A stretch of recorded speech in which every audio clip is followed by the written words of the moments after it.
কিছু মানুষকে আমি দেখেছি যে সারাক্ষণ দুঃখ প্রকাশ করে, আমার এটা হলো না, আমার এটা নেই, কেন হচ্ছে না।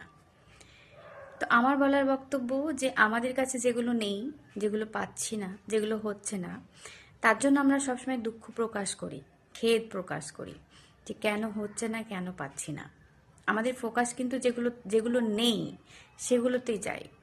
কিন্তু আমরা কোনোদিন আমাদের কাছে যেগুলো বর্তমান আছে বা এতদিন আমরা যা যা অ্যাচিভ করতে পেরেছি, যা যা পেয়েছি, তার জন্য কোনোদিন আমরা শুক্রিয়া আদা করি না, আমরা গ্র্যাটিটিউড দেখাই না, আমরা থ্যাংক ইউ জানাই না আমাদের সৃষ্টিকর্তাকে।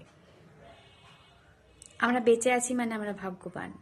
আমাদের চোখ, হাঁটা চলা, বলা, আমাদের একটা সুন্দর ব্রেন, সুন্দর একটা হার্ট, এসব কিছু বিরাজমান। তার জন্য কিন্তু আমরা শুক্রিয়া আদা করি না, কিন্তু আমাদের ফোকাস থাকে যেগুলো নেই সেই দিকে।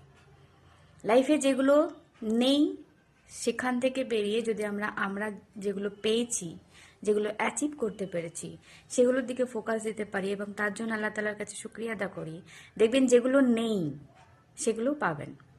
তাই যেগুলো আছে তার জন্য কৃতজ্ঞতা স্বীকার করতে হবে। ভালো থাকবেন, নিজের খেয়াল রাখবেন।